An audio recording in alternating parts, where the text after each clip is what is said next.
त्याचा जनी जन्म नामार्थ झाला, जयाने सदा वास नामात केला.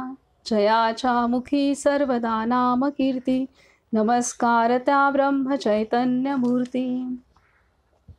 राजाधिराज सद्गुरुनाथ श्री ब्रह्मचैतन्य गोंदवलेकर महाराज की जय. जय जय रघुवीर समर्थ. सर्वांना नमस्कार. काल आपणाला बाबांनी खूप सुंदर मुद्दे सांगितले. तर त्यामध्ये सर्वात महत्त्वाचा मुद्दा असा की पुण्यातले जे दोन साधक जे केशरी वर्तमानपत्राशी संबंधित होते, तर त्या दोन साधकांना महाराजांनी तातडीने गोंदवल्यास बोलावलं आणि त्यानुसार गुरु आज्ञेनुसार ते गोंदवल्यास गेले आणि तिथे गोंदवल्यात असल्यामुळे त्यांच्यावरती कोणतेही आरोप आले नाहीत. कारण त्याच दरम्यान पुण्यामध्ये एका इंग्रज अधिकाऱ्याला गोळी झाडून त्याची हत्या करण्यात आली होती आणि ज्यांनी हत्या केली होती ते ह्या दोन्ही साधकांचे मित्रच होते. तर त्यामुळे महाराजांना हे ज्ञान होतं की अशी आपत्ती त्यांच्यावरती येणार आहे. त्यामुळेच त्यांना गोंदवल्यास तातडीने बोलावलं होतं. ह्या घटनेच्या आधारे महाराजांनी सांगितलेलं आहे की आपली बुद्धी आपण नेहमीच आपल्या जागरूकतेने राहिलं पाहिजे. आपली बुद्धीचा आधार आपण घेतला पाहिजे. बुद्धी जे निर्णय देते त्याचा आपण त्यानुसार आपण आचरण केलं पाहिजे. असं जरी असलं तरी आपली जी बुद्धी आहे ती अंध आणि पंगू आहे. अंध आणि पंगू ह्यासाठीच म्हटलं आहे कारण आपली बुद्धी ही पूर्णतः सात्विक नसते, सत्सद्विवेकयुक्त नसते. आपल्या बुद्धीवरती रज आणि तमाचे संस्कार असल्यामुळे आपली बुद्धी ही मर्यादित विचार करते आणि आपल्या बुद्धी ही ह्या रज आणि तमाच्या दोषांमुळे ग्रासलेली असते. ती शुद्ध स्वरूपात नसते. त्यामुळे आपली बुद्धी ही अंध आहे कारण ती रज आणि तमाच्या प्रभावामुळे ती त्या दोषांच्या आहारी असल्यामुळे ती दोषयुक्त निर्णय घेत असते किंवा दोषयुक्त तर्कवितर्क करत असते. त्यामुळे आपली बुद्धी ही अंध आणि पंगू आहे, पांगळी आहे. ती आपल्याला योग्य ती दिशा दाखवू शकत नाही. तर अशा वेळेला आपण संतांनी जी दिशा दिलेली आहे, संतांनी जे आपणाला आज्ञा दिलेली आहे, उपदेश केलेले आहेत, त्यानुसार वागणं हे सर्व अंतिम हिताचं आहे. हे इथे महाराजांनी सांगितलं. त्यानंतर महाराजांच्या इथं आश्रयाला महाराजांकडे अनेक आजारी लोकसुद्धा यायचे. तसेच अनेक दरोडेखोर किंवा गुन्हेगार लोकांचा सुद्धा महाराजांनी उद्धार केलेला आहे. तसेच अनेक आजारी लोक महाराजांकडे यायचे आणि महाराज सुद्धा त्यांना आश्रय द्यायचे आणि असाच अगदी महारोगी सुद्धा महाराजांकडे येऊन राहिलेला आहे आणि त्याचा आजार सुद्धा बरा व्हायला सुरुवात झालेली आहे. तर इथं महाराजांची भूमिका हीच होती की माझ्या आश्रयी जो येतो तो मी बोलावलेला नाही, तर रामाने त्याला पाठवलेला आहे. त्यामुळे त्याचा सांभाळ करणं, त्याला त्याची योग्य ते त्याला पुरवणं हे माझं कर्तव्य आहे.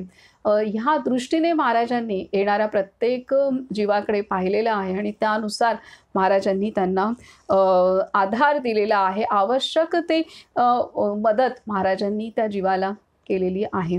असेच महाराजांच्या इथं गोंदवलेला अगदी वर्षभर एक पिता आणि मुलगा येऊन राहिले होते. तर तो मुलगा वेडा होता आणि त्या मुलाचं लग्न व्हावं ही त्या पित्याची आस होती आणि म्हणून महाराजांकडे ते राहिले होते. परंतु वर्षभर झालं. महाराजांनी त्यांना सुरुवातीला सांगितलं होतं की तुम्ही दोघांनीही रामाचं नाम घ्या आणि रामराय जे करेल ते घडेल. हे महाराजांनी सांगून सुद्धा शेवटी ते पिता त्या मुलाचे वडील अत्यंत नाराज होऊन तिथून निघून जात होते. तर त्यावेळेला महाराजांना ते अत्यंत महाराजांचा त्यांनी पान उतारा केला.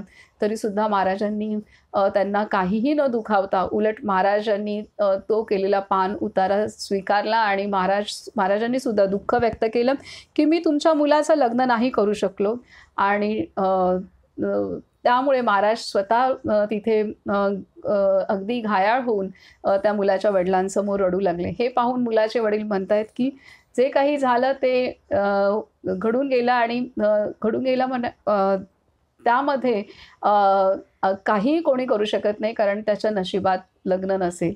तर हे आहेत की महाराजांच्या रडण्यामुळे मुलाच्या वडिलांमध्ये ते सत्सद विवेक जागृत झालं, की आता महाराज तरी काय करणार आहेत, त्याच्या नशिबात नाही म्हणून ते घडलं नाहीये.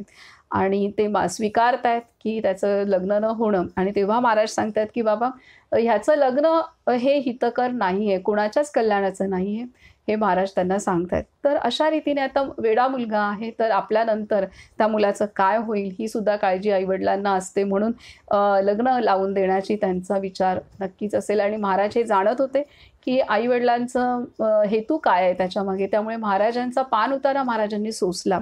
तर अशा रीतीने सर्व काही वैयक्तिक जीवनात असलेले प्रश्न घेऊन महाराजांकडे येत होते. महाराज त्यांना आधार देत होते. महाराज त्यांना त्यांच्यातला सत्सद विवेक जागृत करत होते आणि महाराज त्यांना नामाला लावत होते. महाराज त्यांच्याकडून नामसाधना करून घेत होते आणि जीवनाचं अंतिम सत्य जे काय आहे त्याचं ज्ञान महाराज त्यांना देत होते.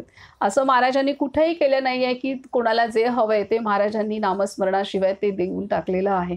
असा कोणताही चमत्कार किंवा कोणतीही अशा पद्धतीने नामाशिवाय कृपा महाराजांनी केलेली नाही आहे. नामाचा अनुग्रह देऊन नामस्मरण करा आणि मग त्यानुसार जर ते जे काही पदरी पडेल ते स्वीकारा, हाच उपदेश महाराजांनी सर्वांना दिलेला आहे. तर अशा रीतीने ह्या विविध घटना आपण काल पाहिल्या. आज आपण पुढचं वाचन करूयात. काल आपण एक शेवटची घटना पाहिली होती की त्या घटनेमध्ये जसं महाराजांकडे एका मुलाची घटना आहे की तो महाराजांचा नामधारक होता आणि नंतर नाम देऊ लागला होता. तर त्या संदर्भातली घटना आपण पुन्हा वाचूया आणि वाचन सुरू करू की आपल्या मंडळींपैकी कोणी मनुष्य अंगी योग्यता नसताना बुवापणाचे ढोंग आणू लागला तर श्री महाराज लगेच त्याचा कडक निषेध करीत आणि त्यास परत मार्गावर आणीत. गोंदवल्यास एक स्वयंपाकीन बाई होती. तिचा मुलगा लहानपणी गोंदवल्यास श्री महाराजांपाशी होता. पुढे मोठा झाल्यावर तो आपल्या गावी गेला आणि तेथे त्याने स्त्री पुरुषांना अनुग्रह देण्यास आरंभ केला. ही गोष्ट श्री महाराजांच्या कानावर आली तेव्हा ते बोलले, मला तो भेटला म्हणजे मी त्याला मार्गावर आणीन. काही दिवसानंतर तो मुलगा आपल्या शिष्यणींस बरोबर घेऊन गोंदवल्यास आला.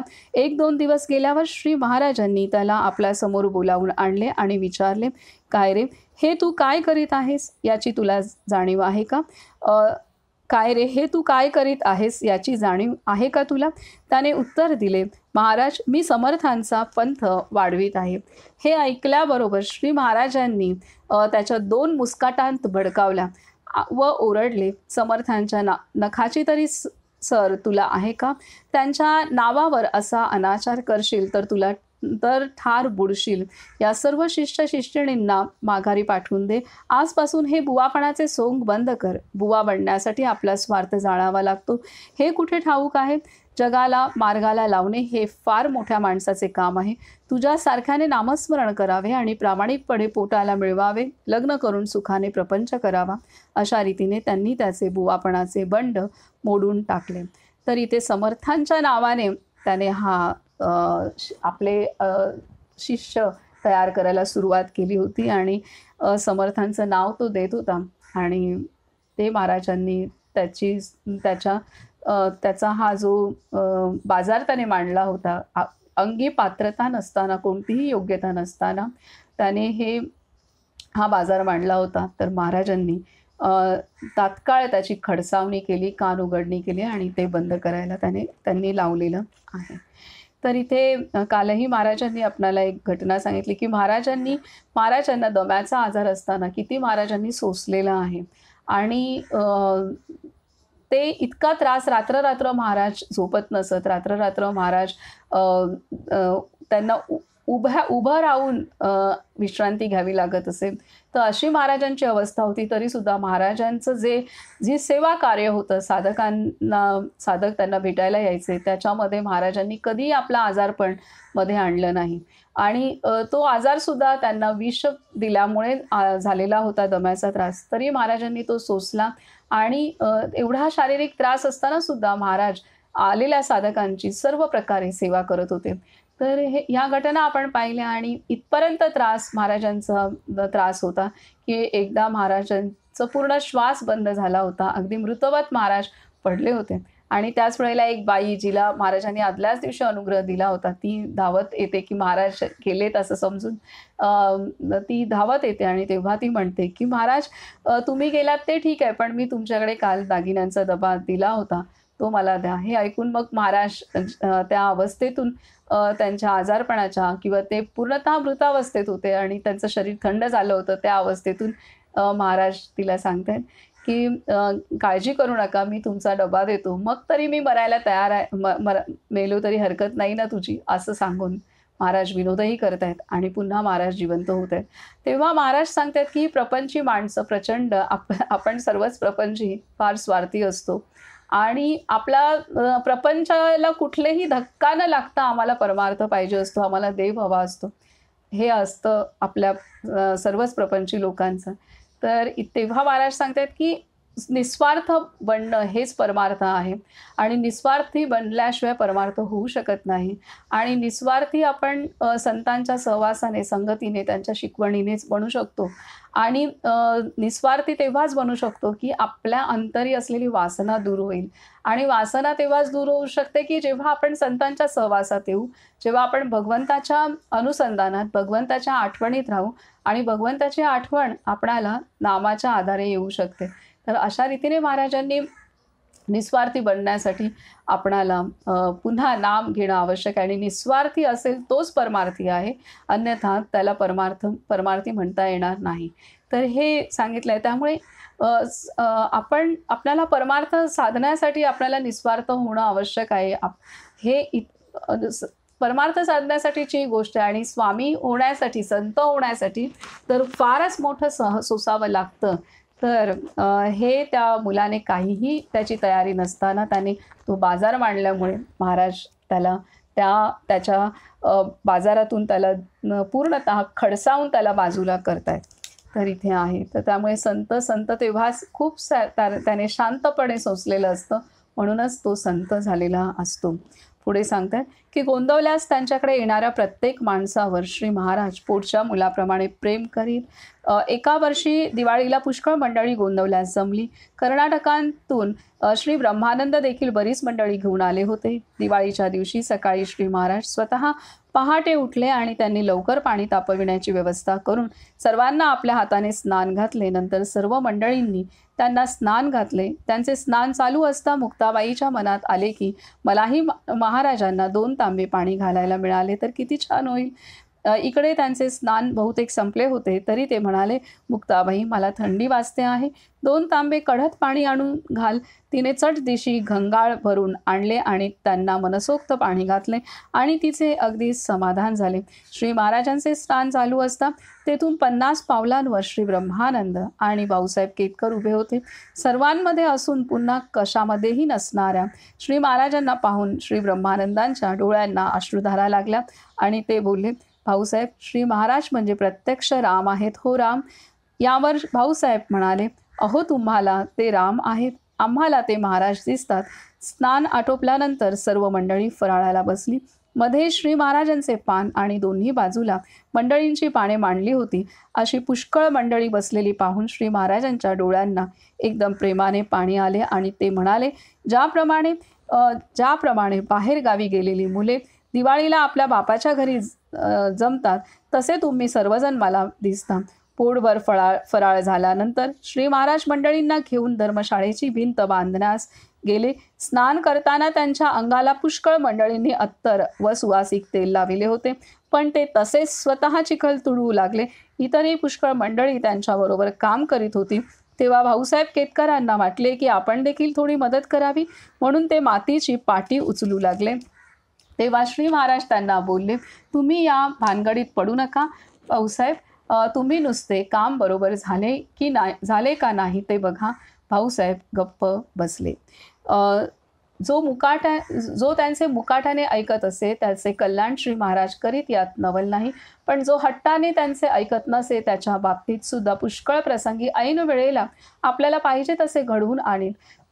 गोपाळराव नावाच्या माणसाचे लग्न करण्याचे चालले होते. त्याला पसंतीसाठी 2 मुली समोर होत्या. एक गोरी व दुसरी काळी होती. तो म्हणे, मला गोरी मुलगी पाहिजे.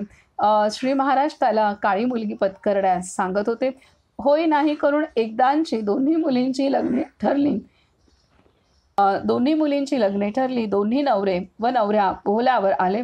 मंगलाष्टके सुरू झाले. आता अक्षता पडणार इतक्यात श्री महाराज लगबगीने आले आणि त्यांनी झटकन मुलींची अदलाबदल केली. काय झाले हे लोकांच्या लक्षात येण्याच्या आधीच अक्षता पडून माळा घातल्या गेल्या. गोपाळरावांना फार वाईट वाटले, पण बाकीच्यांना आपल्या मनासारखे झाले असे वाटले. 4 महिन्यांनी त्या गोऱ्या मुलीचा नवरा एकाएकी वारला. तेव्हा श्री महाराज म्हणाले, गोपाळराव, पुढे काय प्रसंग होता कळले ना? मी सांगतो ते ऐकत जावे, उगीच भरीला पडू नये. तर अशा रीतीने इथे महाराजांना हे त्रिकालदर्शी तिन्ही काळातलं पुढे काय होणार आहे, काय कल्याणकारी असणार आहे, हे आपल्या संतांना माहीत असतं, दिसत असतं. म्हणूनच गोरी मुलगी हवी होती आणि तसं त्यानुसार ते पसंतही झाली आणि ती दोन्ही मुली जे एक काळी आणि गोरी दोघींची लग्न ठरली. आणि ह्यांनी महाराजांच्या साधकांनी गोरी मुलगी पसंत केली होती, पण महाराजांना ते मान्य नव्हतं. आणि नंतर महाराजांनी अक्षता पडण्याच्या आधीच अंतरपाठ धरलेला होता. त्याच वेळेला महाराजांनी लगबगीने मुलींची अदलाबदल केली आणि तिथे त्या गोपाळरावांना त्यांना माहीतही नाही आणि त्यांनी त्या काळ्या मुलीच्या गळ्यात हार घातलेला आहे. आणि गोऱ्या मुलीशी लग्न झालं असतं तर त्यांचा मृत्यू योग होता आणि तो टळावा ह्यासाठी महाराजांनी हे महाराज जाणत होते आणि त्यामुळे त्या रंगावर न जाता जी मुलगी रंगाने काळी आहे तिच्याशी लग्न करणं हे गोपाळरावांच्या हिताचं होतं. म्हणून महाराजांनी त्यांचं तशा रीतीने ते ऐकत नसतानाही महाराजांनी शेवटी अशा पद्धतीने त्यांचं लग्न करून आणलं की त्यांना जसं हवं होतं तसं करून आणलं. त्यामुळे इथे साधक अगदी स्वतः ऐकत नसेल तरी आपले संत त्याला त्याच्या कल्याणासाठी त्याला त्याच्या कल्याणाचंच घडवून आणतात. पुढे सांगतात की कागवाडचे गणुबुवा रामदासी. कागवाडचे गणुबुवा रामदासी हे गणुबुवा लहानपणापासून रामभक्त. सन 1895च्या सुमारास ते श्री महाराजांना प्रथम भेटले. पहिल्या भेटीतच त्यांनी अनुग्रह घेतला आणि श्री महाराजांच्या आज्ञेवरून कागवाडला आपल्या घरांतच श्री रामाच्या मूर्तीची स्थापना केली. ते गृहस्थाश्रमी होते तरी प्रपंचात त्यांचे फारसे लक्ष नसे. त्यांना रामाच्या सेवेची विशेष आवड होती. ते वारंवार गोंदवल्यास जाऊन श्री महाराजांचे दर्शन घेत. एकदा त्यांच्या मंदिरांतील श्री हनुमान मूर्ती भंग पावली. गणुबुवांना फार वाईट वाटले. काय करावे हे सुचेना. म्हणून ते गोंदवल्यास गेले आणि श्री महाराजांना म्हणाले, महाराज, श्री रामापुढे मारुतीराय नाही हे मला बरे वाटत नाही. आपण स्वतः कागवाडला येऊन हनुमंताची स्थापना करावी. यावर श्री महाराजांनी उत्तर दिले, सत्य सत्य, मी तुमच्या घरी येईन बरे. तुम्ही स्वस्थ असा. आज निघू उद्या निघू असे करता करता 2 महिने उलटून गेले तरी श्री महाराजांचे निघण्याचे चिन्ह दिसेना. तेव्हा गणुबुवांनी उपवास करण्यास आरंभ केला. त्यांचे बरेच उपवास झाल्यानंतर श्री महाराज बोलले, बुवा, अशा प्रकारे हट्टाने देहाला पीडा देऊ नये. आपले मन तपासून पहावे. पण मी पुढच्या दशमीला तुमच्याकडे येतो. तुम्ही आता घरी जा. श्री महाराज माझ्या घरी येणार आहेत हा सूक्ष्म अहंकार बुवांच्या मनात उत्पन्न झाल्याने श्री महाराजांचे जाणे लांबत होते. त्यांची आज्ञा झाल्यावर बुवा कागवाडला परत गेले आणि समारंभाचे तयारीला लागले. त्यांनी नाना प्रकारचे साहित्य जमा केले. आपले मंदिर पूर्णपणे शृंगारले. सुंदर पदे रचून एक मेळा तयार केला आणि श्री महाराजांची सारखी वाट पाहू लागले. ठरलेल्या दिवशी श्री महाराज कागवाडला गेले नाहीत. त्यामुळे बुवांची फार निराशा झाली आणि मोठ्या दुःखित अंतःकरणाने त्यांनी पुन्हा उपोषण सुरू केले. इकडे गोंदवल्यास काका फडके श्री महाराजांना म्हणाले, महाराज, आपण मिरजेला माझ्याकडे केव्हा येणार? ते म्हणाले, केव्हा म्हणजे उद्या येणार. चला, उद्या निघायची तयारी करा. त्याप्रमाणे लगेच श्री महाराज सर्व मंडळींसह दुसऱ्या दिवशी गोंदवल्याहून मिरजेला गेले. काका फडक्यांच्या घरी त्यांचा मुक्काम होता. दुसऱ्या दिवशी सकाळी 8 वाजण्याच्या सुमारास एक पोलीस शिपाई साध्या कपड्यात तेथे आला. तो म्हणाला, इन्स्पेक्टर पागे यांनी मला पाठविले आहे. महाराजांचा रिपोर्ट करण्यासाठीच मी येथे आलो आहे.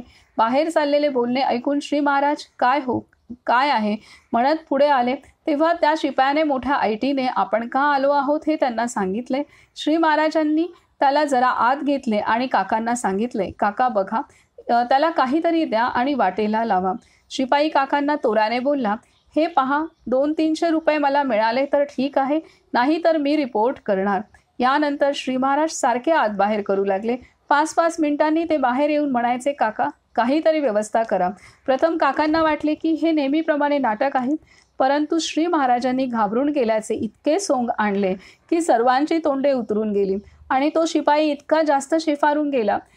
काकांनी त्याला एका बाजूला बोलावून त्याची समजूत काढण्याचा पुष्कळ प्रयत्न केला, तरी तो मुळीच ऐकेना आणि उलट श्री महाराजांच्या समोर येऊन रिपोर्ट झाला असता होणाऱ्या गंभीर परिणामांचे मोठ्याने वर्णन करू लागला. हा प्रकार सुरू होऊन 10 वाजण्याची वेळ झाली होती.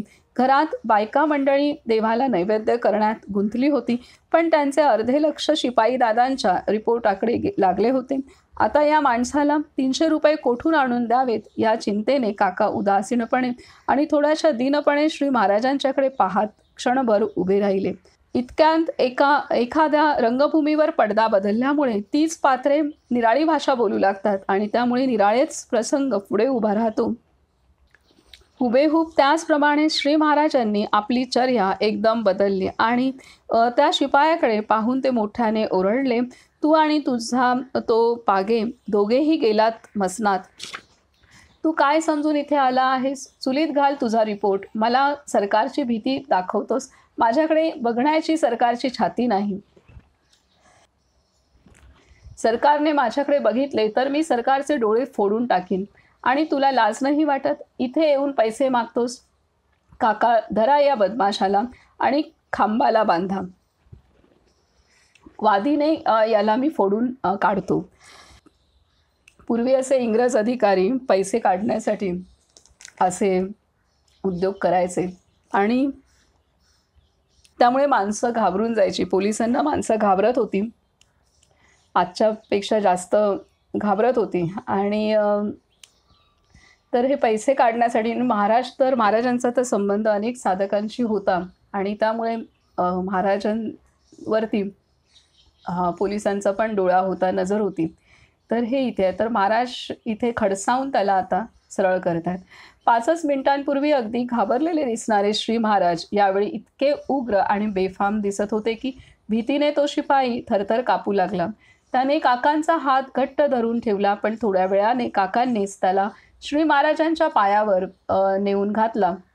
त्याने पायांवर मस्तक ठेवल्याबरोबर पुन्हा श्री महाराज एकदम शांत झाले आणि जणू काही झालेच नाही अशा रीतीने त्याला म्हणाले, अरे, पैसे खायला देखील हुशारी लागते, परंतु चांगल्या माणसाने असे कधी करू नये. आधीच आपले सरकार परकीय आहे.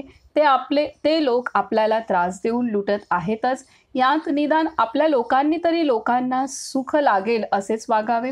लोकांच्या असहाय्यतेचा आणि गरिबीचा फायदा आपण घेऊ नये. त्यांचा तळतळाट लागू देऊ नये.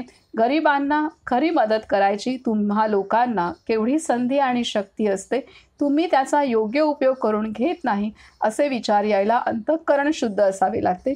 ते भगवंताच्या नामाने होते, म्हणून तुम्ही नामस्मरण करीत जा.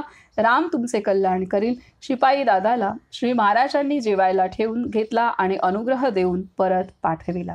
तर इथे ही घटना जी मिरजेला घडली, तर पैसे काढण्यासाठी हा शिपाई आलेला होता आणि पोलीस अधिकाऱ्यांनी त्याला पाठवलेलं होतं.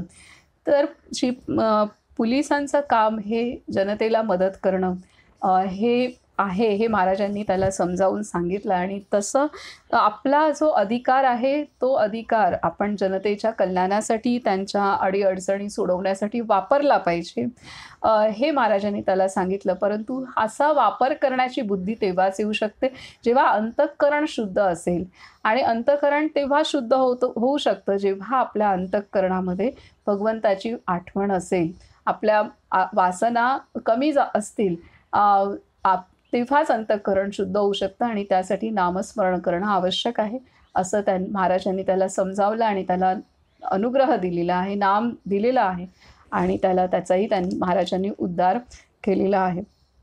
तर आता इथे कागवाडचे जे साधक होते ते महाराजांना बोलवत होते आणि महाराजांच्या आज्ञेनुसार त्यांनी आपल्या घरामध्ये राम मंदिरसुद्धा स्थापन केलं होतं आणि तिथं राम मंदिरासमोर असलेली हनुमंताची मूर्ती भंग पावली म्हणून ती मारुती रायाची मूर्ती पुन्हा स्थापन करण्यासाठी महाराजांना तो बोलवत होता.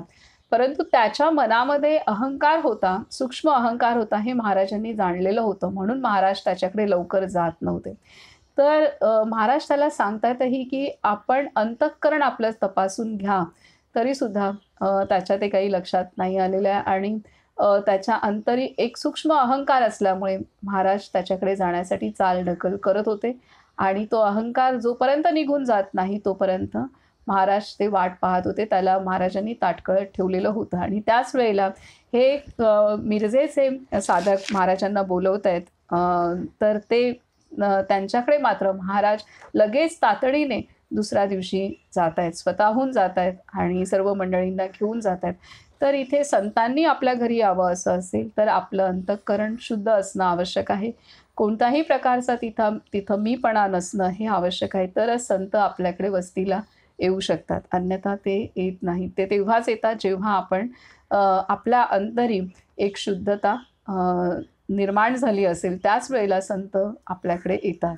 श्री महाराज मिरजेला 5 दिवस राहिले. दुसऱ्या दिवसांपासून दर्शनाला येणाऱ्या मंडळींची फारच गर्दी उसळली. श्री महाराजांच्या जवळ पोचण्यास अडचण पडू लागली. इतके लोक दर्शनासाठी थांबून असत. आसपासच्या 5-10 मैलांतील सर्व पाड्यांतून माणसे सारखी येत होती. मिरजेमध्ये नारळ, खडीसाखर, साखरपुटाणे, फुलांचे हार आणि बुक्का हे पदार्थ मिळेनासे झाले. तिसऱ्या दिवशी श्री महाराजांनी गणपतराव दामले यांना विचारले, गणपतराव, किती पैसे जमले आहेत? गणपतराव म्हणाले, महाराज 3000 रुपये जमले आहेत. श्री महाराज म्हणाले, ज्या गावचा पैसा त्या गावात खर्च करावा. काका, मिरजेतल्या सर्व लोकांना जेवण घातले तर काय खर्च होईल? काका म्हणाले, महाराज 1000 रुपये लागतील. श्री महाराज गणपतरावाकडे पाहून बोलले, यांना 1000 रुपये द्यावेत. दुसऱ्या दिवशी मिरजेतील सर्व गृहस्थांना जेवावयास घातले. संध्याकाळी श्री महाराज म्हणाले, काका, मिरजेतल्या सर्व सुवासिनींना जेवायला घालून एक लुगडे दिले तर काय खर्च येईल? काका म्हणाले, महाराज 1000 रुपये लागतील. श्री महाराजांनी त्यांना 1000 रुपये देवविले आणि दुसऱ्या दिवशी गावांतील सर्व जातींच्या सुवासिनींना जेवावयास घालून एक लुगडे दिले. अजून 1000 रुपये शिल्लक होते. श्री महाराज म्हणाले, काका, उद्या गावातल्या सर्व भिकाऱ्यांना गव्हाची खीर खायला घाला आणि प्रत्येकाला 1 रुपये दक्षिणा द्या. दुसऱ्या दिवशी काकांनी गावात दवंडी पिटवली. दुपारी 12 वाजावयाच्या सुमारास जवळजवळ 500 भिकारी पत्रावळी मांडून आळीमध्ये खीर खावयास बसले. श्री महाराज त्यांना दक्षिणा देण्यास स्वतः आले. सुग्रास अन्नासाठी हापापलेल्या त्या मूर्तिमंत दारिद्र्याला पाहून त्यांच्या डोळ्यांमध्ये पाणी उभे राहिले. अशा रीतीने सर्व पैसे संपले. तिकडे कागवाडला गणुबुवांनी उपोषण सुरू केले होते, हे आपण पाहिलेच आहे. मिरजेला असतानाच एके दिवशी रात्री 12 वाजता श्री महाराजांनी अंताजी पंतांना हाक मारली व त्यांना सांगितले, पंत, व्यंकन भट्टांना बरोबर घेऊन उद्या सकाळच्या गाडीने कागवाडला जा. गणुबुवाच्या घरी जा आणि तेथे पोचल्याबरोबर बाहेरूनच मोठ्याने ओरडा की महाराज आले. गेल्याबरोबर बाहेरून ओरडायचे. मात्र लक्षात ठेवा, इकडे उपोषण करून 7 दिवस झाले तरी महाराज अजून येत नाहीत, म्हणून बुवांनी विषप्राशन करण्याचा निश्चय केला. त्याप्रमाणे दुपारी 3 वाजता बुवांनी एका तांब्याच्या फुलपात्रात सोमल तयार करून आपल्या पुढे ठेवले. त्यांनी 1 माळ जप केला. श्री महाराजांची ओवाळू आरती सद्गुरू चैतन्य ब्रह्मा ही आरती म्हणून त्यांना नमस्कार केला आणि डोळे पाण्याने भरून येऊन विष पिण्यासाठी बुवांनी भांडे उचलले. इतक्यात बुवा महाराज आले असे शब्द त्यांनी ऐकले. भांडे तसेच खाली ठेवून त्यांनी खिडकीतून पाहिले तर अंताजी पंत आणि व्यंकन भट्ट हे दोघे त्यांना दिसले. तसेच ते धावत खाली आले आणि पंतांना त्यांनी मिठी मारली. थोड्या वेळाने भावनेचा भर ओसरला आणि आपण केवढे भयंकर कृत्य करीत होतो, पण शेवटी श्री महाराजांनीच आपल्याला त्यांतून किती चातुर्याने वाचविले याची जाणीव बुवांना झाली व ते मोठ्याने रडू लागले. व्यंकन भट्टांनी ते विष मोरीत ओतून दिले आणि सांगितले, बुवा, तुम्ही काळजी करू नका. आम्हाला मुद्दाम पुढे पाठविले आहे. महाराज उद्या येणार आहेत. जमलेले सर्व पैसे खर्च करून झाल्यावर श्री महाराज मिरजेच्या स्टेशनवर आले. प्लॅटफॉर्मवर एक खुर्ची टाकून ते बसले होते. गाडी येण्यास अवकाश होता. इतक्यात कोल्हापूरची मंडळी आली आणि त्यांनी कोल्हापूरला येण्याचे आमंत्रण केले. सांगलीची मंडळी आली व त्यांनी सांगलीला येण्याचे आमंत्रण केले. जमखिंडीची मंडळी आली व त्यांनी जमखिंडीला येण्याचे आमंत्रण केले. सर्वांना श्री महाराज म्हणाले, आपण असे करू की ज्या बाजूची गाडी पहिल्याने येईल त्या बाजूला प्रथम जाऊ. त्यांना कागवाडला जावयाचे होते आणि बेळगावकडील गाडी पहिल्याने आल्यामुळे सर्व मंडळी तिच्यात बसली. श्री महाराज शेडवाळला उतरले तेव्हा गणूबुवा सर्व लोकांना घेऊन त्यांना सामोरे आले. सर्वांनी साष्टांग नमस्कार घातले. कागवाडात रस्त्यावर सडे टाकून रांगोळ्या घातल्या होत्या. ताशे वाजंत्री वाजत होती. भजनी मंडळी टाळ विना घेऊन नाचत चालत होती. मेळे टिपऱ्या वाजवीत व गोड पदे म्हणत चालले होते. खुद्द गावांमध्ये सुवासिनींनी श्री महाराजांच्या वरून ओवाळून टाकले आणि आरत्या ओवाळल्या. व मंदिरापाशी आल्यावर बुवांनी त्यांच्यावर गुलाबाची फुले उधळली. कागवाडांत नवीन जीवन संचारल्याप्रमाणे वाटू लागले.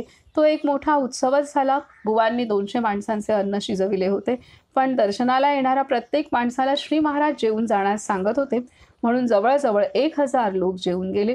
मिरजेप्रमाणे येथेही फार गर्दी झाली. बाजारात नारळ मिळेना. दर्शनास येणाऱ्या प्रत्येक माणसाला श्री महाराज अत्यंत शांतपणे व गोडवाणीने भगवंताचे नाम घेण्यास सांगत होते. श्री महाराज कागवाडला 4 दिवस राहिले. शके 1831 अर्थात सन 1909 सौम्य नाम संवत्सरी आषाढ शुद्ध पंचमीला बुधवारी सकाळी त्यांनी मारुतीची स्थापना केली. संताबाई नावाची महारीन रोज गणूबुवांच्या मंदिराभोवतीची झाडलोट करीत असे.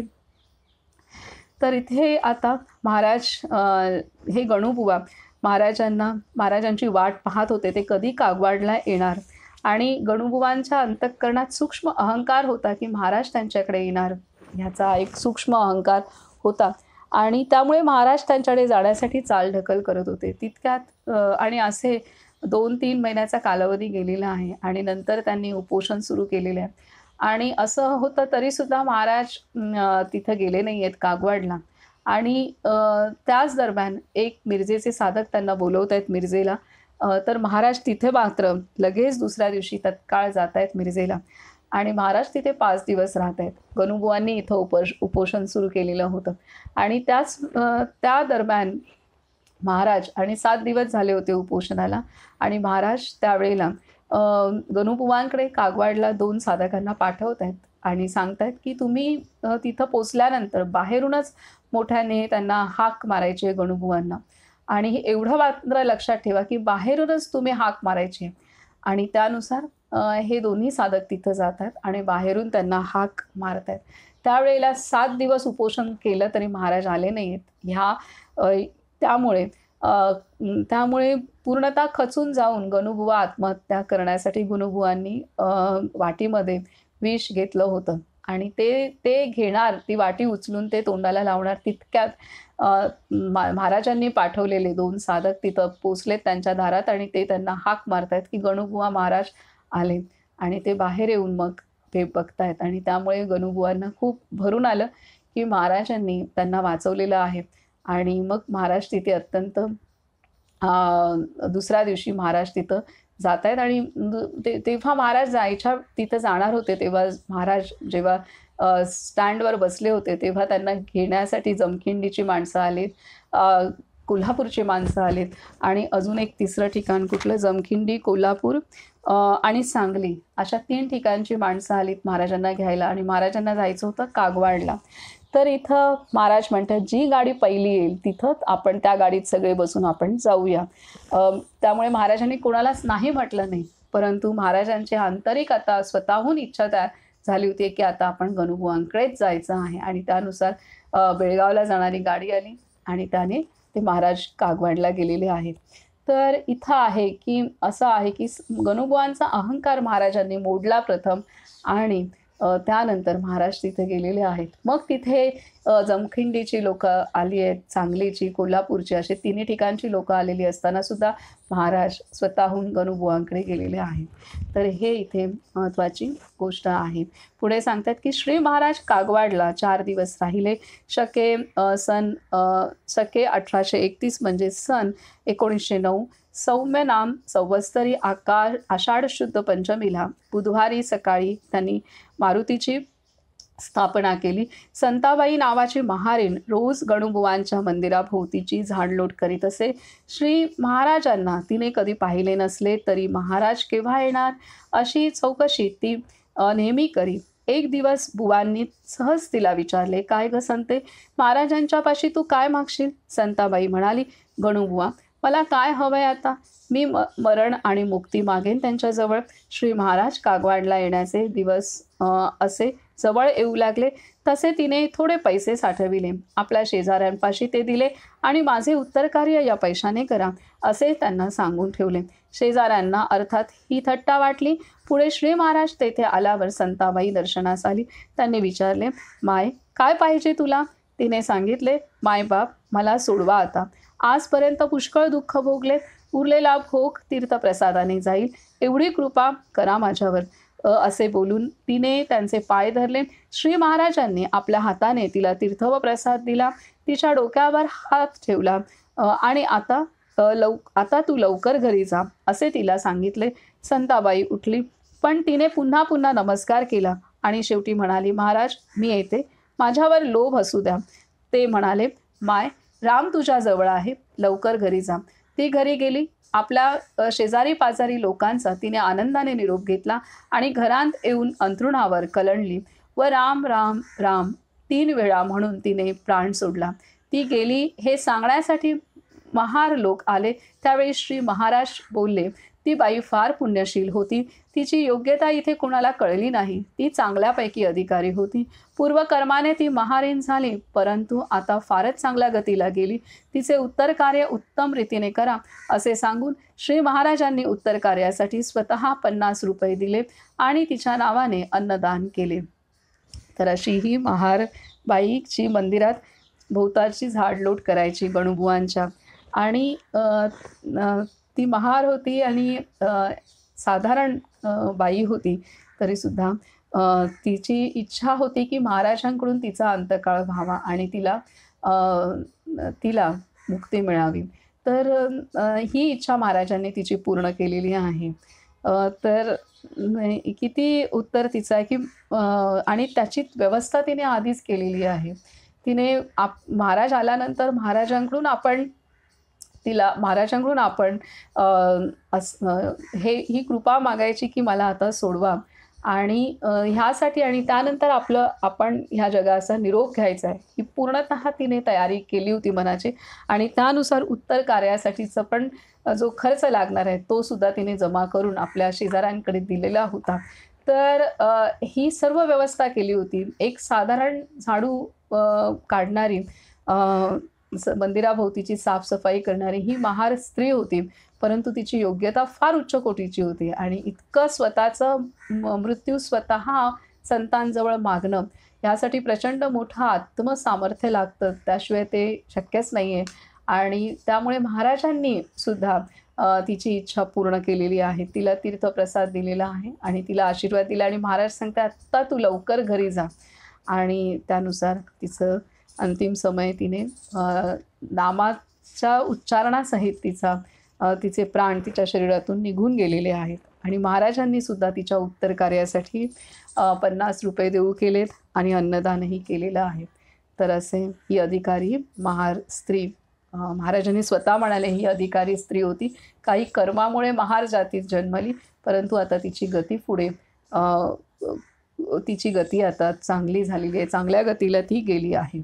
पुढे सांगतात, कागवाडचे एक सज्जन अप्पासाहेब पाटील यांनी श्री महाराजांना दुग्धपानास आमंत्रण केले. बरोबर 300 मंडळी घेऊन श्री महाराज त्यांच्याकडे गेले. अप्पासाहेबांनी एक कळशी भरून 8 दूध केले होते. इतकी मंडळी आलेली पाहून काय करावे या चिंतेत ते असता श्री महाराजांनी त्यांना बोलाविले आणि सांगितले, आपण काळजी करू नये, रामाला नैवेद्य दाखवून कळशी माझ्याकडे आणून द्या.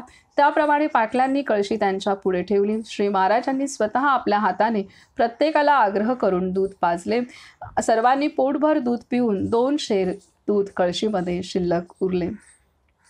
गणूबुवांच्या राममंदिरापाशी एक पाण्याची विहीर होती, पण तिचे पाणी भयंकर खारे असल्याने उत्सवाच्या वेळी पाण्याचा फार तुटवडा पडे. बुवांनी ही गोष्ट श्री महाराजांच्या कानावर घातली तेव्हा ते म्हणाले, बुवा, उत्सवाच्या वेळी स्वयंपाकासाठी हे पाणी घ्या, राम पाण्याला गोडी आणेल. हे बोलणे सकाळी झाले. त्याच दिवशी दुपारी एक गोसावी कावड घेऊन श्री महाराजांची चौकशी करीत आला. दर्शन घेऊन त्याने आपली कावड त्यांच्या पायी अर्पण केली आणि तो म्हणाला, महाराज, मैं हूँ श्री शंकर का भक्त. काशी की गंगा में रामेश्वर को ले जा रहा था, परंतु श्री शंकर ने मुझे दृष्टांत दिया और आज्ञा किया कि कागवाड़ में श्री ब्रह्म चैतन्य को गंगा दे दो, मुझे वह मिल जाएगी. इस वास्ते मैं यहाँ आया हूँ. यह गंगा आपके चरणों में रखता हूँ, इसे कृपा करके ग्रहण कीजिए. श्री महाराजांनी त्या वैराग्याचा मोठा आदर केला. कावडीमधील गंगा सर्वांच्या अंगावर शिंपडली व सांगितले, बुवा, रामाने अनायासे गंगा पाठवून दिली आहे. आपण ती विहिरीमध्ये टाकू. रामाच्या कृपेने पाणी गोड होईल. एका भांड्यात गंगा घेऊन सर्वजण राम राम म्हणत असताना श्री महाराजांनी ती त्या विहिरीत टाकली. त्या विहिरीचे पाणी गोड झाले. गोसाव्याला त्यांनी काशीला परत पाठवून दिला. कागवाडला एक कापडाची गिरणी होती. गिरणीचा मालक मुरारजी या नावाचा भाटीय गृहस्थ होता. हा मनुष्य मोठा उदारपणाचा आणि भाविक अंतःकरणाचा होता, परंतु त्याला मूळ बाळ नसल्याने तो उदास असे. त्याने श्री महाराजांना आपली गिरणी पाहण्यास आमंत्रण केले. गावच्या सर्व लोकांना खीरपुरीचे जेवण घालण्याचे मुरारजीने कबूल केले. तेव्हा श्री महाराजांनी त्याचे आमंत्रण स्वीकारले. ठरल्याप्रमाणे संध्याकाळी सर्व मंडळींना बरोबर घेऊन गिरणीमध्ये ते गेले. त्या ठिकाणी मनसोक्त अन्नदान झालेले पाहून त्यांना संतोष झाला व ते म्हणाले, शेठजी, तुम्ही केलेले हे अन्नदान बघून मला आनंद वाटतो. याबद्दल तुम्हाला काय द्यावे सांगा. मुरारजी म्हणाला, महाराज, मला सर्व काही अनुकूल आहे, पण माझी संपत्ती भोगायला मला मुलगा नाही, याचे वाईट वाटते. हे ऐकून श्री महाराज बोलले, ठीक आहे, राम तुम्हाला देईल. तुम्ही नवरा बायकोनी मिळून 3.5 कोटी रामनामाचा जप करावा. त्याने रामनामाचा जप केला व त्याला मुलगा झाला. कागवाडमध्ये कगुडराव नावाचे पुरातन भुयारी स्थान आहे. तेथे असणाऱ्या शालिग्राम मूर्तीचे श्री महाराजांनी दर्शन घेतले. त्या भुयारांत आणखी पलीकडे योगी ध्यानस्थ बसले आहेत असे सांगून सर्वांना श्री महाराज बोलले, आत जाण्याचा कोणी प्रयत्न करू नये. तसे केल्यास गावाला अपाय होईल. कोणी पुढे जाऊ लागल्यास भुंग्यांचे थवे अंगावर येतात आणि पुढे जाणे अशक्य करून सोडतात. तर आता इथे महत्त्वाचं सांगतात की कागवाडमध्ये कगुडराय नावाचे पुरातन भुयारी स्थान आहे. तेथे असणाऱ्या शालिग्राम मूर्तींचे श्री महाराजांनी दर्शन घेतले. त्या भुयारांत आणखी पलीकडे योगी ध्यानस्थ बसले आहेत असे सांगून सर्वांना श्री महाराज बोलले, आत जाण्याचा कोणी प्रयत्न करू नये. तसे केल्यास गावाला अपाय होईल. कोणी पुढे जाऊ लागल्यास भुंग्यांचे थवे अंगावर येतात आणि पुढे जाणे अशक्य करून सोडतात. आज आपल्या भारतामध्ये अनेक ठिकाणी असे अनेक संत योगी वर्षोनवर्ष तपस्या करत बसलेले आहेत. तसंच हे कागवाडच्या इथं स्थान आहे.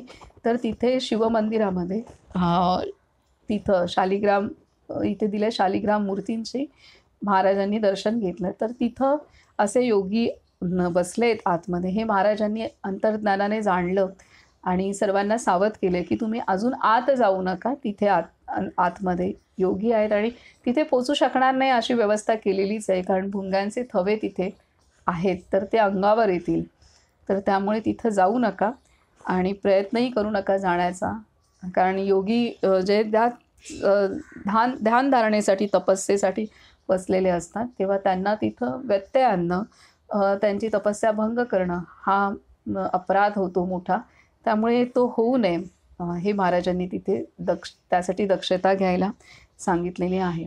पुढे सांगतात की श्री महाराज कागवाडला असताना उगार येथून 2 तरुण मुले त्यांना घेऊन जाण्यास आली. आपल्या बरोबरीची सर्व मंडळी श्री महाराजांनी पुढे पाठवून दिली.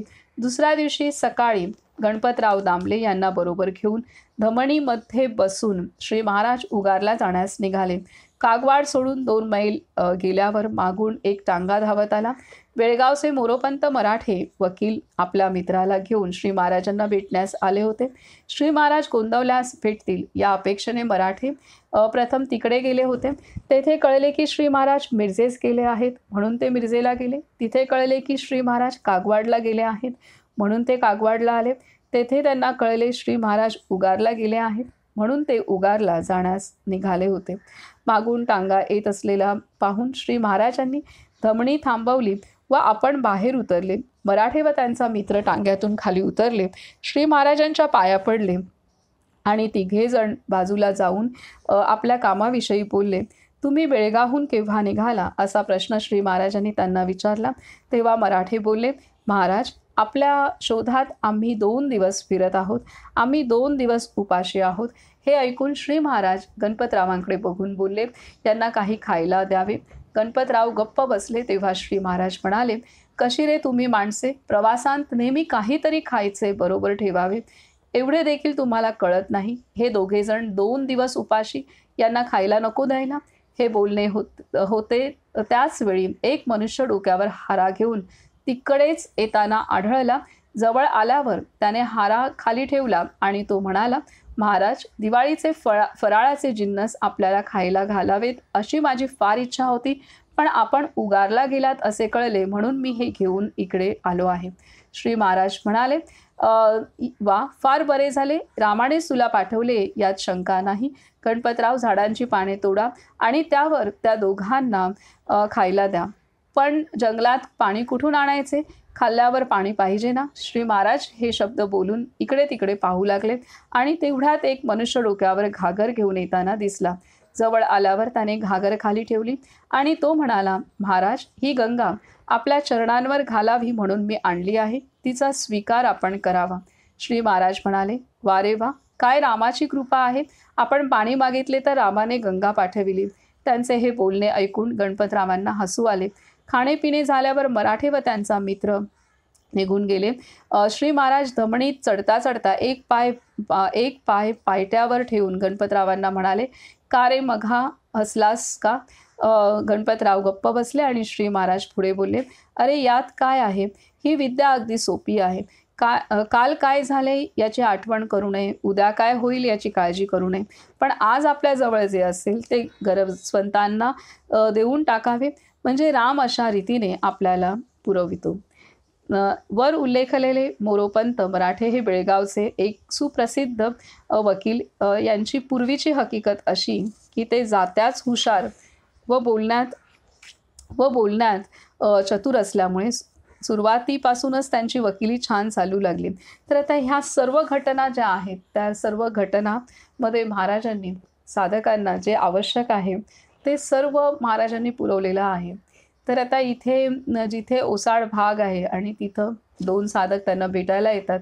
2 दिवस ते महाराजांच्या शोधत गोंदवले, त्यानंतर मिरज, त्यानंतर कागवाड, त्यानंतर उगार असं करत होते. त्यामुळे त्यांनी 2 दिवस काही खाल्लं नव्हतं. तर त्याच्यामुळे महाराजांनी व्यवस्था केली की तिथे लाडूने भरलेला हारा घेऊन एक व्यक्ती येत होता. त्याचप्रकारे आता त्यांना पाणी पाहिजे, तर ती सुद्धा साक्षात गंगेची कावड वाहत असलेला एक माणूस तिथं आलेला आहे. तर ह्या व्यवस्था आपले संत करतात आणि आजही याची प्रचिती विशेषतः ही जी संत सदेही असतात तेव्हा अशा प्रकारच्या घटना त्यांच्या शक्तीमुळेच, त्यांच्या सिद्धीमुळे आणि त्यांनी जे कार्य केलेलं असतं इथे त्यामुळे त्या घडतात, त्यामुळे त्या घडून आणू शकतात. ते कुठल्याही वेळेला जी आवश्यकता आहे ते पुरवू शकतात आणि अशा प्रकारचे अनुभूती आजही येतात. जे लोक यात्रा करतात, पायी यात्रा करतात विशेषतः आणि मनोभावे यात्रा करतात, तर त्या यात्रेच्या दरम्यान अनेक अडचणींना तोंड द्यावं लागतं साधकांना. आणि जो मनोभावे करतो, भगवंताच्या आठवणीत ती यात्रा करतो, तर अनेक जण ज्या तीर्थयात्रा करतात तर त्या दरम्यान अनेक कष्टांना सामोरी जावं लागतं. तर त्यावेळेला आजही अशा प्रकारच्या घटना आपणाला ऐकायला मिळतात. असा अनुभव आजही साधकांना येतात. विशेषतः जे साधक मनोभावे पूर्ण तन्मयतेने भगवंताच्या आठवणीमध्ये नर्मदा परिक्रमा पायी करतात, त्या साधकांना त्या कालावधीमध्ये असे असंख्य अनुभव येतात, जे आता महाराजांनी आणलेत. कारण अ, अ, ह्या तीर्थस्थानांच्या ठिकाणी अनेक साधक सूक्ष्म रीतीने अनेक सिद्ध महात्मे सूक्ष्म रूपामध्ये तिथे वास करत असतात, तिथे साधना करत असतात आणि अनेक संत तिथे मदतीला येतात आणि त्यामुळे ते सर्व अनुभव प्राप्त होतात. त्यामुळे अचानक माणसं तिथं रस्ता त्यांना समजत नाही कुठल्या दिशेने जावं. त्यावेळेला जर त्यांनी नर्मदेला आठवण केली आणि तिचा गजर केला, तर मात्र 3 वेळा जरी नर्मदे हर, नर्मदे हर, नर्मदे हर असं म्हटलं, की जी काही अडचण आहे ती दूर करण्यासाठी अत्यंत ओसाड वस्ती असेल किंवा घनदाट जंगल असेल किंवा चिटपाखरू पण जिथं दिसत नाहीये अ,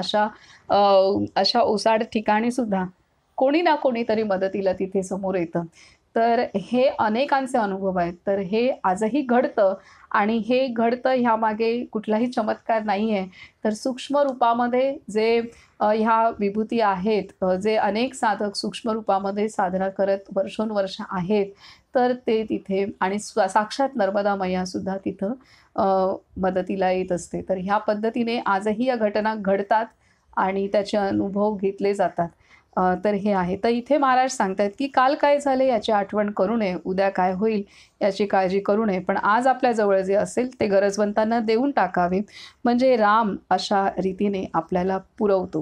हे का पुरवलं जातं? तर आता हे यासाठी निश्चिंतता असणं आवश्यक आहे. आता आपल्या संतांनी इतका निस्वार्थ प्रत्येक त्यांची कृती होती, की त्यामुळे त्यांची जी पुण्याई होती ती अशी उभी राहते आणि हे सर्व ते आपल्या साधकांना पुरवू शकतात. त्याचमुळे जे विहिरीचं पाणी जे आपण पिऊ शकत नव्हतो, अशा विहिरीचं पाणीसुद्धा महाराजांनी तीर्थ तिथे टाकलं किंवा तिथं गंगा आली साक्षात गंगेची कावड तिथं आली आणि ते पाणी तिथं रामाच्या नामाने तिथे टाकल्यानंतर, त्या विहिरीत टाकल्यानंतर ते पाणी गोड झालेले आहेत. तर ह्या घटना आहेत आणि ह्या घटनांमध्ये कोणताही चमत्कार किंवा अंधश्रद्धा नाही आहे. तर त्यामध्ये पूर्णतः शास्त्र सामावलेलं आहे. जे आज सायन्ससुद्धा शोधू नाही शकत असं उच्च आध्यात्मिक शास्त्र त्यामध्ये त्याच्या पाठीशी आहे. म्हणून ह्या घटना घडतात, प्रत्यक्ष रीतीने घडतात. पुढे सांगतायत, की वर उल्लेखलेले मोरोपंत मराठे हे बेळगावचे एक सुप्रसिद्ध वकील. यांची पूर्वीची हकीकत अशी, की ते जात्याच हुशार व बोलण्यात चतुर असल्यामुळे सुरुवातीपासून त्यांची वकिली छान चालू लागली. तरुण वयात कल्पनेच्या बाहेर पैसा मिळू लागल्यामुळे देवाधर्मावरचा त्यांचा विश्वास उडण्यास फार वेळ लागला नाही. ते साधू संतांना मानिनासे झाले आणि त्यांचा अनादर करू लागले. कर्मधर्म योगाने त्यांची बायको फार सात्विक आणि खरी भाविक होती. श्री महाराजांच्यावर तिची संपूर्ण श्रद्धा असे आणि त्यामुळे मोरोपंतांकडून त्यांना शेलक्या विशेषणांचा आहेर होई. एकदा मोरोपंत विषमज्वराने आजारी पडले. 8-10 दिवसांनी त्यांची प्रकृती विशेष बिघडली. तेव्हा त्यांच्या बायकोने नवस केला, की महाराज ह्यांना बरे वाटू द्या, म्हणजे मी त्यांना दर्शनाला घेऊन येईन.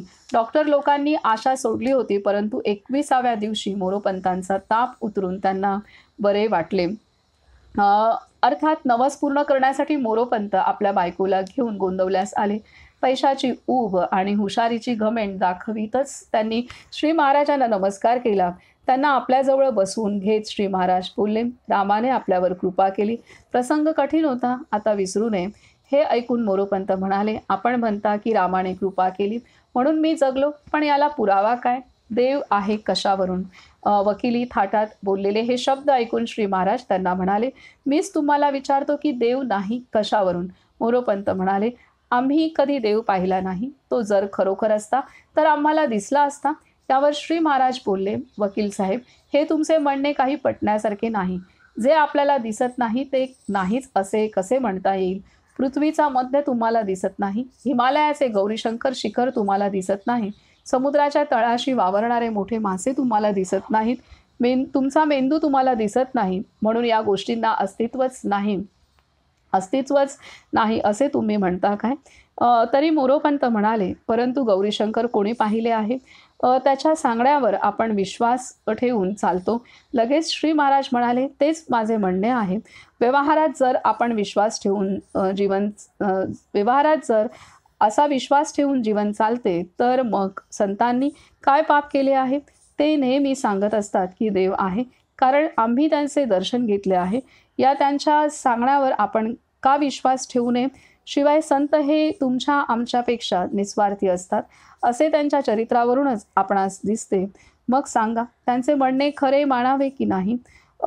मोरोपंत कुंठित झाले व श्री महाराजांना काय उत्तर द्यावे याचा विचार करीत गप्प बसले. हे पाहून श्री महाराज त्यांच्या कानात हळूच म्हणाले, हे पहा, तुमच्यासारख्या 10 वकिलांचा मी गुरु आहे बरे. तुमच्यासारख्या 10 वकिलांचा मी गुरु आहे बरे का? मोरोपंत अधिक वाद घालण्याच्या भानगडीत पडले नाहीत. श्री महाराजांना त्यांनी साष्टांग नमस्कार घातला. 4 दिवस राहून व त्यांचा अनुग्रह घेऊन मोरोपंत घरी परत गेले. तर असे हे मोरोपंत आहेत की पेशाने वकील होते, त्यामुळे प्रत्येक गोष्टी पुराव्यासहितच सिद्ध झाली तर मानणारे असे हे मोरोपंत वकीलसुद्धा महाराजांनी त्यांचा जो अहंकार होता, त्यांची जी बुद्धीवरती असलेली जो विश्वास होता, फाजील विश्वास, आणि तेच सत्य ते मानत होते, तर ते महाराजांनी आपल्या ज्ञानाने आणि योग्य तो संवाद साधून महाराजांनी त्यांचा तो अहंकार मोडला. आणि त्यांना जी गोष्ट दिसत नाही म्हणजे ती अस्तित्वातच नाही असं नसतं, तर ती अस्तित्वात असते. आपण तो अनुभव घेण्यासाठी पात्र नसतो, आपल्याला तो अनुभव आलेला नसतो, म्हणून आपल्याला वाटतं ती गोष्ट नाहीच आहे. परंतु आपल्या संतांनी प्रत्यक्षात भगवंताची अनुभूती घेतलेली आहे, आत्मसाक्षात्कार त्यांनी करून घेतलेला आहे. आणि आत्माच हा परमात्मा कसा आहे हा साक्षात्कारसुद्धा भगवंतांनी साक्षात्कारसुद्धा आपल्या सर्व संतांनी प्रत्यक्ष केलेला आहे, अनुभवलेला आहे, आणि त्यामुळे ते आपणाला मार्गदर्शन त्या पद्धतीने करतात. तर हे महाराजांनी त्यांना ठसवून पटवून दिलेलं आहे. हे जे आहेत हे मोरोपंत मराठे की ते त्यांचं ते कसे महाराजांचे अनुग्रहित झाले ही घटना इथे बाबांनी आपणाला सांगितलेली आहे. पुढे सांगतायत की असो, उगारला सर्व मंडळींची उतरण्याची सोय एका मंदिरामध्ये केली होती. तेथे श्री महाराज गेले इतक्यात एक नवीन भानगड उत्पन्न झाली. जी 2 मुले आमंत्रण करण्यास कागवाडला आली होती, त्यांपैकी एका मुलाचा बाप परगावी गेला होता. तो त्याच दिवशी परत आला आणि घरी श्री महाराजांच्या स्वागताची तयारी झालेली पाहून तो भडकला व मुलाला पुष्कळ बोलला. त्याचा परिणाम असा झाला की त्याच्याकडील जेवणाचा बेत राहून गेला आणि तो मुलगा रुसून श्री महाराजांच्याकडे मंदिरात येऊन राहिला. 3 रुपयांचे चुरमुरे आणून श्री महाराजांनी मंडळींना खायला घातले. इतक्यात दुसऱ्या मुलाने आपल्या घरी पिठले भात करून मंदिरात आणला व मंडळींना खायला घातला. दुसऱ्या दिवशी सकाळी 8 वाजता मुलाचा बाप श्री महाराजांच्याकडे आला आणि मोठ्या तुच्छतेने त्यांना म्हणाला, अहो बुवा, या मुलाला काहीतरी सांगा, मला न विचारता याने आपल्याला घरी बोलाविले, हे बरोबर नाही. तेव्हा श्री महाराजांनी त्या मुलाला आपल्या जवळ घेतले आणि मोठ्या प्रेमाने त्याला सांगितले, बाळ, असं करू नये. वडिलांची आज्ञा मोडणे हे योग्य नाही. त्यांच्या बरोबर घरी जावे आणि ते सांगतील त्याप्रमाणे वागावे. श्री महाराज असे बोलल्यावर मुलाचा नाईलाज झाला आणि तो बापाबरोबर घरी गेला व म्हणाला, महाराजांचा जो अपमान झाला आहे तो नाहीसा झाला पाहिजे. ते स्वतः सर्व मंडळींना बरोबर घेऊन आपल्याकडे जेवल्या वाचून मी घरी अन्न घेणार नाही. यावर बापाचा अगदीच नाईलाज झाला व तो श्री महाराजांच्याकडे येऊन बऱ्याच नम्रतेने म्हणाला, महाराज, आपण सर्व मंडळींना घेऊन माझ्याकडे जेवायला यावे. ते म्हणाले, अहो, मी बोलून चालून गोसावी बुवा, माझ्या नादी कुठे लागता? शिवाय ही इतकी मंडळी माझ्याबरोबर आहेत. श्री महाराज त्यांच्या घरी जाण्याचे अशा रीतीने जेव्हा टाळू लागले तेव्हा त्याचा धीर सुटला आणि साष्टांग नमस्कार घालून तो म्हणाला, महाराज, मला क्षमा करा, माझी चूक झाली. माझ्या मुलासाठी नव्हे तर माझ्यासाठी आज आपण माझ्या घरी जेवायला आलेच पाहिजे. आपण नाही आलात तर मी अन्न ग्रहण करणार नाही. हे ऐकून श्री महाराजांनी आमंत्रण स्वीकारले आणि सर्व मंडळी संध्याकाळी त्याच्या घरी जेवायला गेली. सर्व मंडळी परत येण्यास निघाली. त्यावेळी मुलाने नमस्कार केला तेव्हा श्री महाराज त्याला हळूच बोलले, आता सगळे झाले ना मनासारखे? यापुढे बापाची आज्ञा मोडू नये, थोड्या खुबीने वागावे. दुसऱ्या दिवशी सकाळी बापाने व मुलाने आणि त्यांच्या बायकांनी श्री महाराजांचा अनुग्रह घेतला. उगार येथील मुक्काम संपवून श्री महाराज गोंदवल्यास परत जाण्यासाठी स्टेशनवर आले. प्लॅटफॉर्मवर खुर्ची टाकून ते बसले असता गणपतरावांना बोलले, गणपतराव, कोरेगावची तिकिटे काढा. गणपतराव काही न बोलता तसेच उभे राहिले. अरे, तिकिटे काढायला का जात नाहीस, असे श्री महाराजांनी पुन्हा विचारल्यावर ते चांचरत म्हणाले, महाराज, जवळ 1ही रुपया शिल्लक नाही. यावर श्री महाराज जरा रागवण्याचा आव आणून म्हणाले, काय माझ्याबरोबरची माणसे आहेत बघा. स्टेशनवर आल्यावर मला तुम्ही हे सांगता. तुम्हाला काही व्यवहार आहे की नाही? इथे आता मी कोणाजवळ पैसे मागू आणि बरोबर माणसे तरी किती? वारे वारे वा शिष्य. हे बोलून 5च मिनिटे झाली आणि त्यांच्या दर्शनाला लोक येण्यास आरंभ झाला. अर्ध्या तासात 25 रुपये समोर आले. इतक्यात गाडी आली. तिकिटे काढून मंडळी गाडीत बसली. गाडी चालू झाल्यावर श्री महाराज बोलले, ज्या गावचा पैसा त्याच गावात खर्च करावा, तो बरोबर नेऊ नये. राम आपल्याला जरुरी पुरते कोठेही देतो, म्हणून त्याची काळजी करू नये. अरे, बुवा होणे सोपे आहे, पण बुवाला शोभेल असे वागणे फार कठीण आहे. तर इथं महाराज प्रत्येक ठिकाणी जे काही त्यांच्याकडे जमा व्हायचं ते स्वतःच सर्व वाटून रिकामे व्हायचे. त्यामुळे महाराजांकडे जमा खूप होत होतं आणि महाराज सगळं 1ही रुपया त्यातला शिल्लक ठेवत नव्हते. आणि हेच इथे घडलं. आणि स्टेशनवर आल्यानंतर उगार स्टेशनवर तिकीट काढण्यासाठी सुद्धा पैसे नव्हते. तर हे महाराजांचं दातृत्वच इतकं होतं, त्यामुळे नव्हते. तर त्याचा ओरडा शिष्याला बसलेला आहे, साधकाला. आणि तेव्हा मात्र पुन्हा तिकिटासाठीचे पैसे रामरायाने जमा करून दिले. तर त्यामुळे महाराजांनी इथे दाखवलंय की आपल्याला जे ज्या गावात जिथं मिळालेलं आहे तिथंच आपण ते वाटून टाकलं तर आपण रिकामं व्हावं, वाटून रिकामं व्हावं, मोकळं व्हावं. आणि राम व्यवस्था करायला बसलाच आहे, तो आपली कोठेही व्यवस्था करू शकतो. त्यामुळे अगदी स्टेशनवरती ती 1 रुपयाही नसताना तिथं सुद्धा महाराजांच्या दर्शनाला लोक आली. त्यांनी काही दान देऊ केलं आणि त्यातनं तिकिटी झाल्यात सर्वांच्या. तर ही घटना आहे. कोठेही राम व्यवस्था करायला बांधील आहे, हे इथे महाराजांनी, आणि तो करतो. हे प्रत्यक्ष घटनेसह आपणाला ठसवलंय. मनोभूमिका असणारा साधकाला मार्गदर्शक आहे. आणि इथे जगामध्ये जेवढे पण जगामध्ये मनोभूमिका असतील त्या सगळ्या मनोभूमिका, सगळ्या प्रकारची जी माणसं आहेत की त्याची वेगवेगळी मानसिक धारणा असते, वेगवेगळ्या त्यांच्या अनुभवानुसार त्यांच्या मनाची ठेवण झालेली असते. त्या प्रत्येक मानसिकतेचा संदर्भात उदाहरणं ह्या चरित्रामध्ये आलेली आहेत. आणि प्रत्येक मानसिकते असलेल्या व्यक्तीशी महाराजांनी त्याच्या मानसिकतेनुसार महाराज त्याच्याशी वागलेले आहेत. असं नाही की मी एवढा मोठा संत आहे, माझ्याकडे एवढं मोठं ज्ञान आहे, ते त्यांनी थोपवलंय त्याच्यावरती. तर नाही. कोणी व्यसनी आला तर महाराजांनी त्याला बाबा तुला हे व्यसन आहे ना, ठीक आहे ना, तू कर, पण व्यसन करताना तू राम राम म्हण, हे त्यांनी सांगितलेलं आहे. व्यसन सोडा ह्यापेक्षा तू राम राम कर. व्यसन सोडा हे आहेच आहे, परंतु त्यामुळे ती व्यसनी माणसं सुद्धा मोकळेपणाने महाराजांना सांगू शकत होती महाराज काय करायचं. पण जसं अस्वलाला त्याचा जो हे असतो तो घेऊन जातो, खेचून घेऊन जातो, तर त्याचप्रमाणे आम्हाला ते व्यसन खेचून घेऊन जात असतं. आम्हाला असं वाटत नाही की जावं, परंतु ते इतके आम्ही त्याच्या आहारी आहोत की ते आम्हाला स्वतः खेचून घेऊन जातं ती वासना. तर काय करावं, हे व्यसनी माणसाचा पण हा प्रश्न आहे. म्हणजे तो माणूस मोकळेपणाने महाराजांशी एवढं बोलू शकतोय की बाबा मला जमतच नाहीये, काय करू मी. तर महाराज सांगतायत की बाबा काही हरकत नाही, तसं जरी होत असेल तरी तू राम राम कर, रामाचं नाम घे, आणि आज ना उद्या तू ह्यातनं मुक्त होशील, तरी ही सुटका होईल तुझी. पण तू रामाची कास सोडू नको. महाराज व्यसन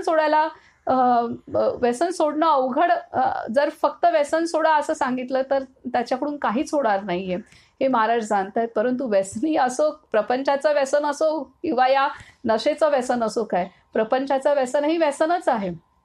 तर त्यामुळे कुठलाही प्रकारचं व्यसन असेल तर ते सोडवण्यासाठी आपणाला राम नामाची कास घ्यायला महाराजांनी सांगितलेलं आहे. आणि प्रपंचाचं जे व्यसन असतं आणि त्यातून जी वासना निर्माण होते, त्यातून जो स्वार्थ निर्माण होतो, तर ते सुद्धा व्यसनच आहे. आणि त्या व्यसनी माणसाप्रमाणेच महाराजांनी प्रपंचाचं व्यसन असणाऱ्या सर्वांनाच ती उपमा दिलेली आहे.